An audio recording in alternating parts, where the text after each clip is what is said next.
Back before I started having throat surgeries, neck surgeries, there was a song that I liked to do. Well, there was two of them we used to do. We used to do one that was right after the drama on the Easter called He's Alive. I no longer can do that, and so I don't try it. The other one was I dreamed I went to heaven. Thank you. Thank you. Yes, thank you. We never know how many lives we touch. That's awesome. And that's powerful. When we started, we had 200 or 300 people show up, and now we have close to 1,000 showing up. Just our little body here.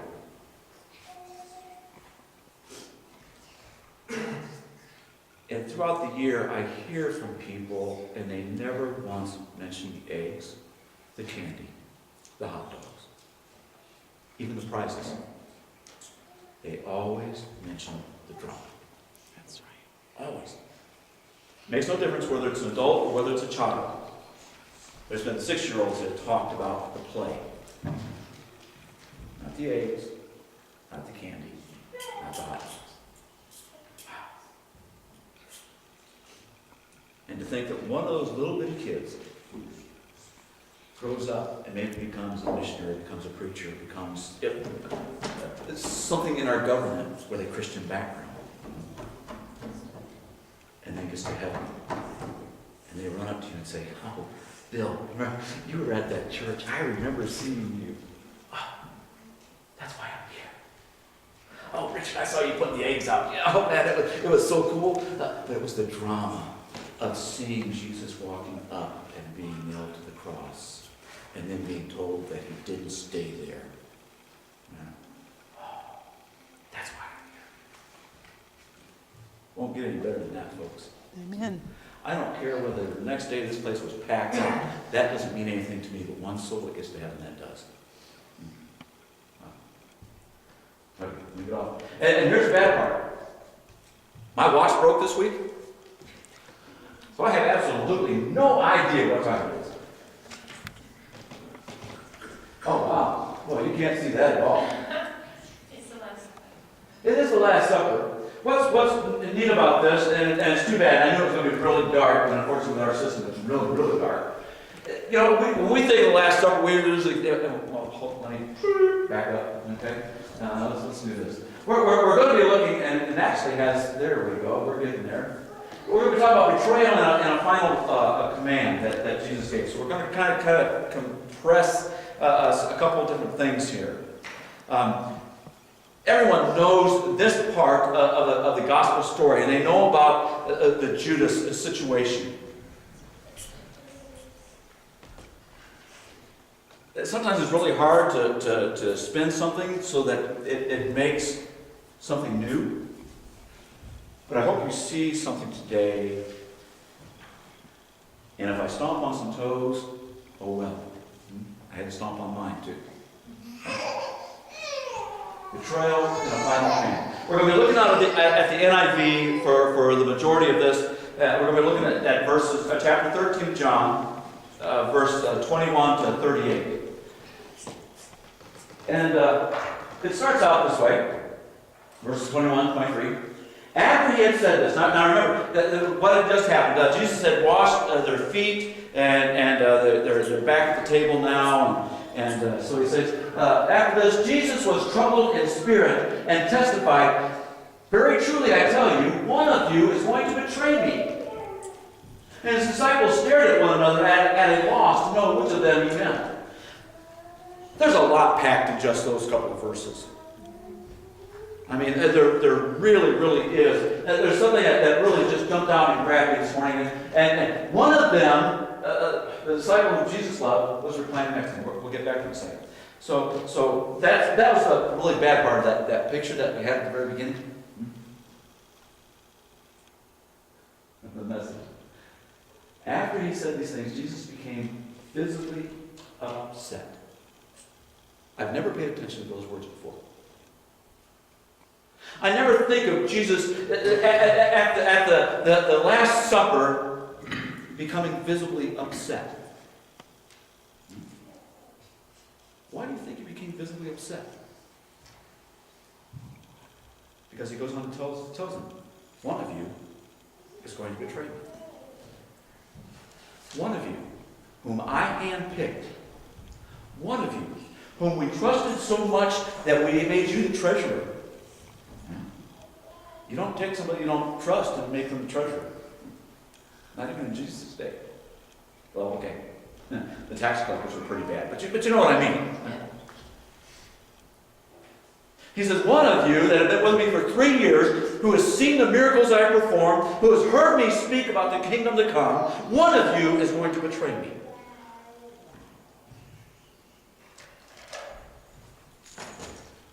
He was visibly upset. And then told them why. Wow. The disciples looked around at one another, wondering who on earth he was talking about. And one of the disciples, the one that Jesus loved dearly, was reclining against him and his head on his shoulder. So that was the purpose. We know this picture, Da Vinci's picture of the Last Supper. But what's the problem with the picture? They're sitting. They're sitting. It's like watching a picture of Friends. You know, they all sit on one end of the table so the camera can look at them. Huh? You never look at the back of somebody's head. How many people eat like that? When all our families at home, we all sit on one end of the table, so we have that whole... Well, I guess we have the TV up there. Maybe you do. So this is a real... this is a bad picture of what's actually happening here that we're being told. If you could see this one, you would see that they're actually laying down, which is the way I like to eat. Yeah. Then you can just kind of scoop it in and go to sleep when you want and wake back up and keep shoveling. Perfect. That is not what they're doing. But that is how they recline. They've got couches there and pillows laid out and they're just kind of leaning up. And the disciple that Jesus loved, the one whom Jesus loved, they really believe is John, is leaned up on his shoulder. So pretty close. That's how close the disciples are. That they're leaning on one another, supporting each other. Just like we're supposed to do in the church. Now, I'm not recommending that we take the tables out downstairs and start laying on the floor.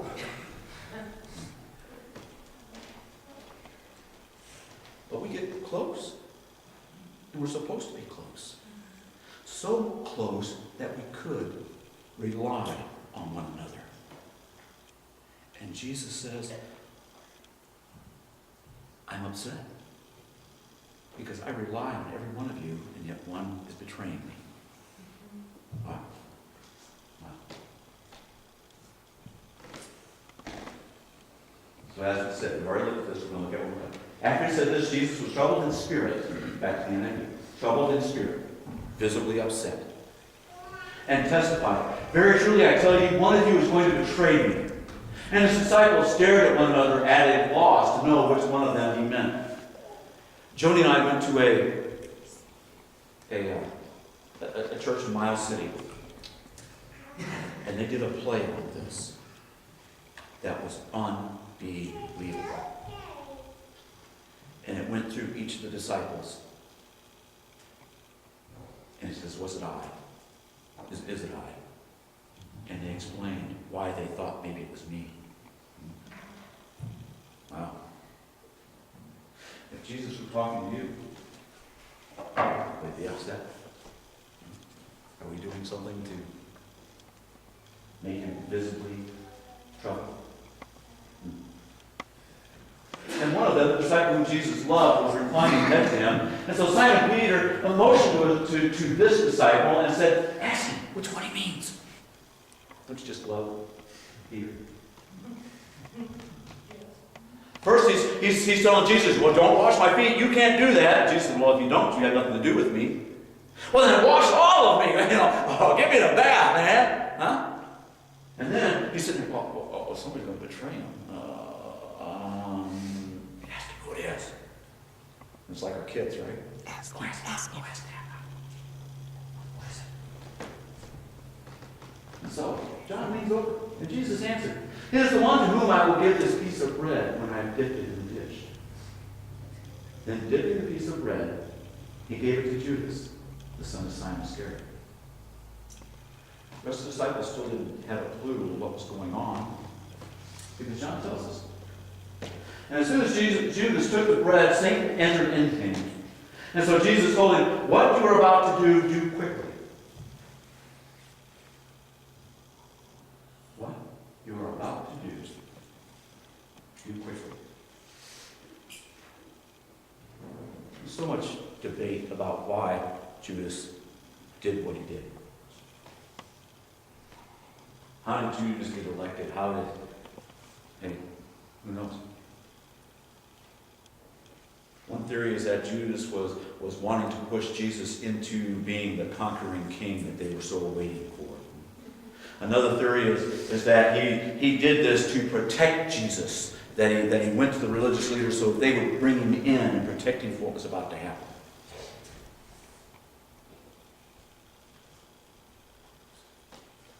I really want you to pay attention to Judas' story here. Keep in mind, he had been with Jesus for 3 years. He had been handpicked by Jesus. And yet it's Judas who turns him in. The same Judas that had seen all the miracles, the same Judas that had heard all the talk, that so much more than what was written. I mean, we're told there's so much more that they would never be able to contain it all. And Judas was there. And yet he left. Throughout the book of John, we talk about what? Light and dark. And Judas went from being in the light to being in the dark that quick. Wow. How is it that we think we are any better than what Judas is? How quick would it be for us to turn from light to dark? We're not even watching his miracles. I mean, we see them all over the place, but we like to make cute little coincidence. So easy for us to walk away from Jesus, and yet we sit here and we blame Judas for what he's done.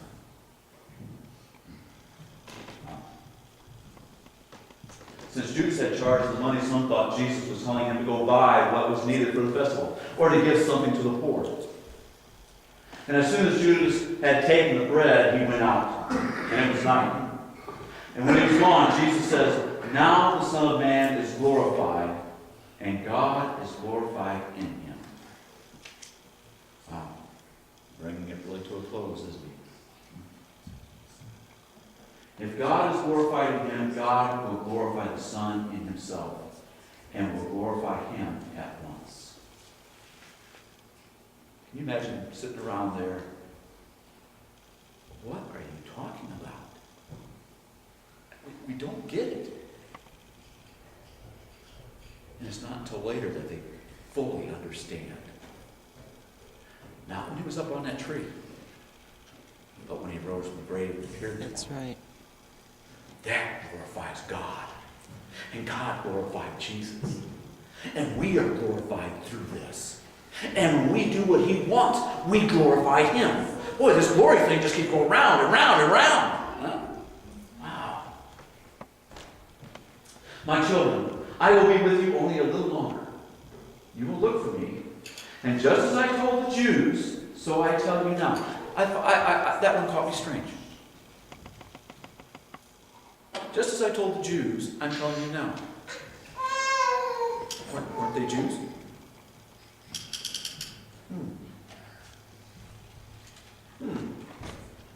That's one of those things that's a takeaway for me to dig into some more.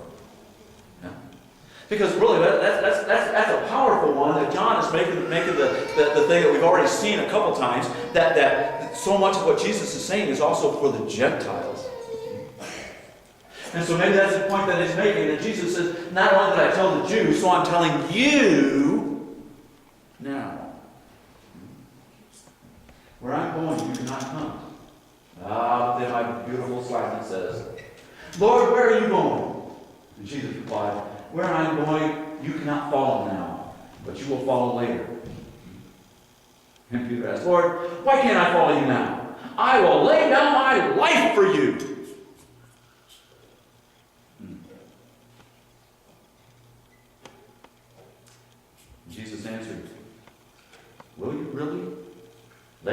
life for me? Very truly I tell you, before the rooster crows, you will disown me 3 times. Wow. I really do. I love Peter. I think Peter's a great guy. I want to spend a lot of time with Peter. I bet I got to get in line. Because Peter he's real. Isn't he? Oh man, I can see him. I know 1,000 Peters. Huh? Can I walk on the water with you? Sure, come on out. Ooh, no, maybe that's not what I thought it was going to be, huh? Doubt a little bit. Put your net into the lake, Peter. No, you'll draw up all kinds of fish. I've been fishing all night long. What do you think I am? I'm cleaning my nets right now. Just do what I tell you. And the cast was so many fish that he had to call another boat in to help pull them up. Why can't I go with you? I'll lay down my life. No matter what happens, I'll lay down my life for you. Peter, man, I love you, but you're going to disown me 3 times. Wow.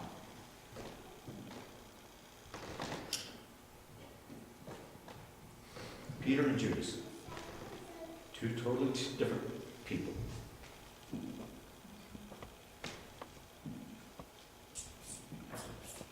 Which one do you reflect more?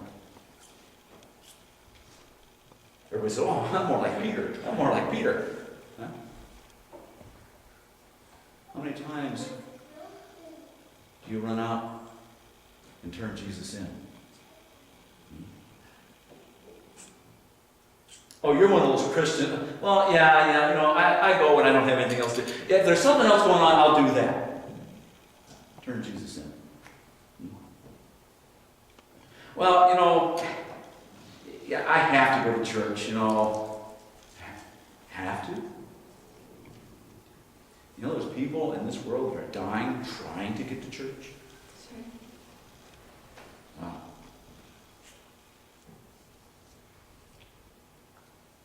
Unfortunately, I think more times we look like Judas than we do Peter. Peter's got flaws, faults. But we like to blame Judas. Oh, he turned him in. And he showed remorse and tried to give back the money and ended up hanging himself. Because he realized what he had done. That's right.